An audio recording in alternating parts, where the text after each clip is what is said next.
Saudara calon gubernur petahana Basuki Cahayapurnama atau Ahok resmi ditetapkan sebagai tersangka kasus penistaan agama. Rizik menyerahkan diri setelah ditetapkan sebagai tersangka dan menjalani pemeriksaan. Menaikkan status tersangka kepada Muhammad Rizik alias Habib Muhammad Rizik Syihab.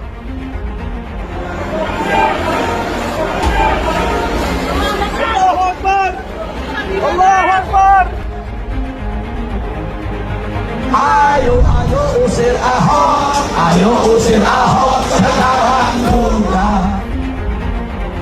Kami minta penjarakan Ahok sekali lagi dan sekali lagi. Hukum harus ditegakkan. Tangkap Ahok, penjarakan Ahok.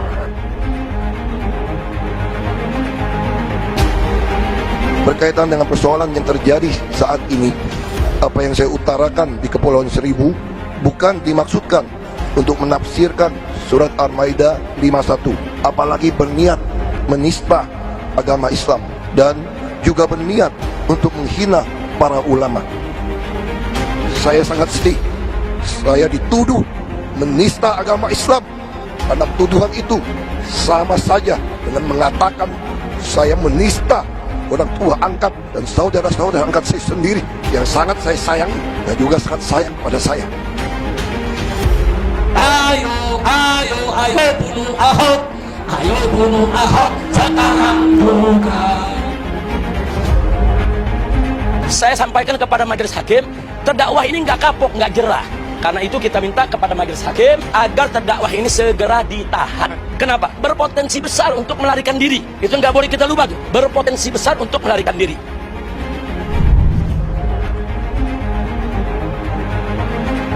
Habib mengatakan Ahok harus dipenjara karena takut kabur.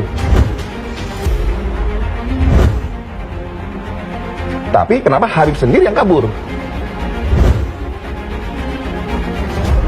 Jaksa penuntut umum dalam dakwaannya selalu mengulang-ulang dengan lantang dan keras dalam ruang sidang ini serta penuh tekanan.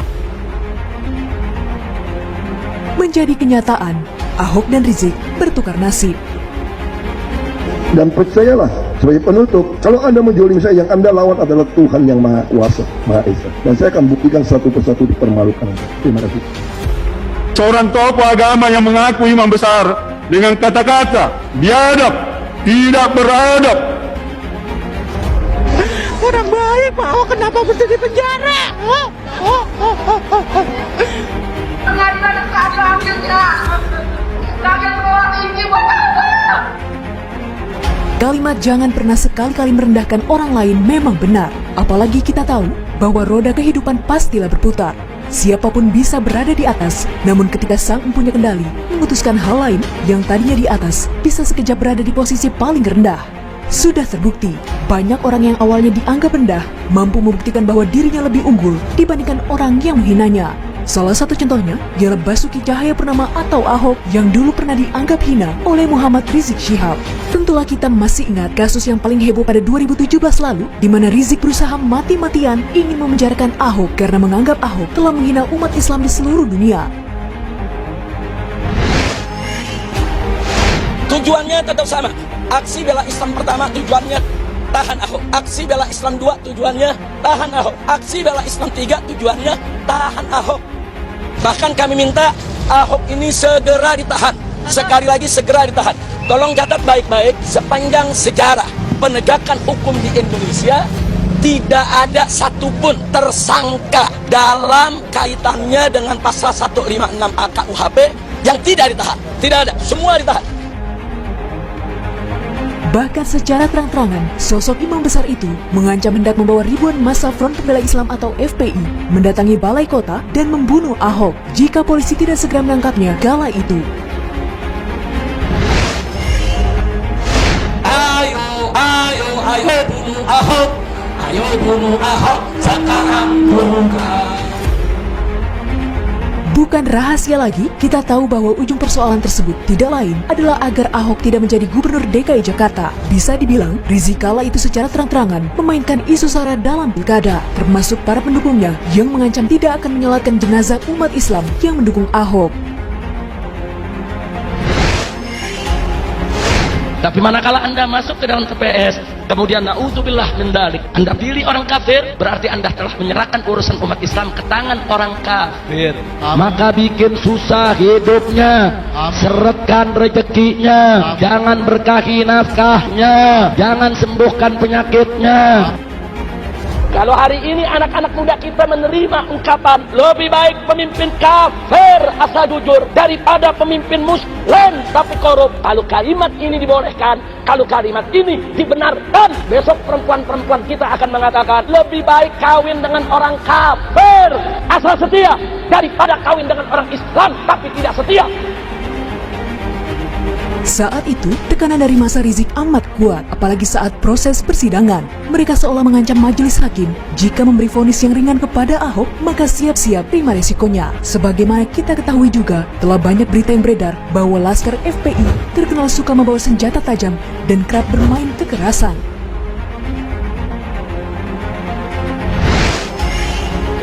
Jangan coba-coba untuk melindungi penista agama. Kalau Bapak Presiden melindungi penista agama, negara membiarkan penista agama, kami tidak segan-segan untuk datang lagi merebut balai kota, bahkan kami akan kepung istana. Dan kalau masih tidak bisa juga, kami siap membuat suatu revolusi di negeri ini untuk merebut gedung DPR MPR, dan kami tidak menginginkan pemimpin yang melindungi penista agama. Termasuk yang terbaru, ditemukan senjata tajam berupa pedang dan badik di mobil pengacara Rizik, yakni Alamsyah Hanafiah, yang mana katanya akan digunakan untuk mengupas buah mangga. Mana ada orang yang kupas mangga pakai parang? Jika boleh berasumsi, melihat rekam jejak FPI yang seperti itu, bisa dikatakan menjadi sebuah desakan kepada hakim agar menjatuhi hukuman kepada Ahok. Sekalipun menganggap Ahok tak bersalah, tetap saja Ahok divonis 2 tahun kurungan penjara. Lantas apakah Rizik bahagia ketika Ahok harus menjadi pesakitan? Tentu saja, apalagi ketika Anies Baswedan terpilih menjadi gubernur DKI. Namun kebahagiaannya hanya sementara. Tak lama ketika Ahok menjadi tahanan, beredarlah hasil tangkapan layar chat mesum diduga Rizik Syihab dan Ketua Yayasan Solidaritas Sahabat Cendana, Firza Hussein, viral di media sosial. Screenshot obrolan berbasis aplikasi WhatsApp itu memperlihatkan percakapan dilakukan pada Agustus 2016 atau sekitar 3 bulan sebelum aksi 4/11 di depan istana. Bukan Rizik Syihab namanya, kalau tidak pintar berdalih. Kubu Rizik dan Firza mengatakan bahwa hal itu hanyalah fitnah.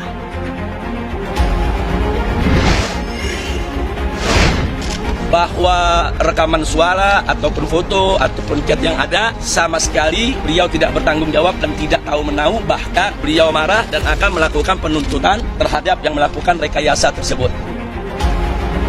Bahkan Rizik selalu mangkir dari panggilan kepolisian sampai akhirnya kabur ke Arab Saudi karena tak tahan menahan malu. Walaupun kata pengacaranya, Rizik tengah melakukan ibadah umroh. Setelah lebih dari 3 tahun dirinya menetap di Arab Saudi dengan dihujani drama, beruntung dirinya dapat kembali ke tanah air. Walaupun dengan kabar yang beredar bahwa dirinya dideportasi. Sungguh tak terhormat sekali. Yang saya tahu dari sumber informasi yang resmi, Rizik Syihab itu sampai dengan beberapa waktu yang lalu memang dicekal oleh pemerintah Arab Saudi, bukan oleh pemerintah Indonesia, karena dianggap melakukan penghimpunan dana secara ilegal, melakukan kegiatan-kegiatan politik, sehingga dicekal. Setibanya di Indonesia, dirinya kembali membuat kerumunan massa yang amat besar di tengah pandemi COVID-19 di beberapa tempat. Tidak pelak, Rizik berhasil diciduk dan ditahan di penjara. Ada 6 yang ditetapkan sebagai tersangka. Yang pertama, sebagai penyelenggara, saudara MRS sendiri menaikkan status tersangka kepada Muhammad Rizik alias Habib Muhammad Rizik Syihab. Bukan hanya itu, ormas FPI yang didirikannya setelah 20 tahun tersebut dibubarkan oleh pemerintah karena dianggap ormas terlarang.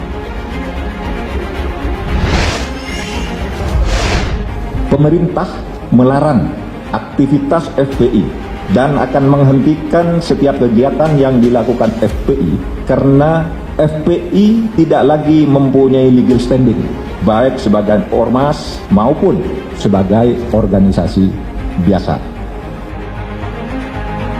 Kini dirinya tengah menjalani proses hukum. Tetap saja, drama kerap dimainkannya. Bahkan dalam persidangan, ia berani menyerang jaksa dengan kata-kata seperti dungu, pandir, dan lainnya.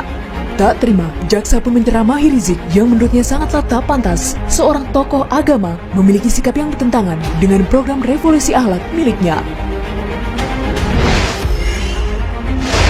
Sungguh sangat disayangkan seorang tokoh agama yang mengaku dirinya imam besar dari sebuah organisasi keagamaan yang memiliki visi misi untuk menciptakan akhlakul karimah dengan program revolusi akhlaknya. Akan tetapi dari semua ucapannya sangat bertentangan dengan program revolusi akhlaknya. Di saat dirinya berjibaku dengan banyak masalah, Ahok yang dulu direndahkannya justru sekarang tengah duduk manis di kursi komisaris utama Pertamina. Ahok dan Rizik kini bertukar nasib. Tak sedikit dari kita pasti menganggap bahwa apa yang dialami Rizik memang buah dari apa yang ditanamnya. Juga merupakan perkataan Ahok yang menjadi kenyataan ketika akhir persidangannya, di mana dirinya mengatakan bahwa siapapun yang menzaliminya, yang dilawan adalah Tuhan, dan akan terbukti bahwa satu persatu akan dipermalukan. Bahwa hanya orang tersebut dan Tuhanlah yang mengetahui apa yang menjadi niat pada saat orang tersebut mengatakan atau melakukan sesuatu.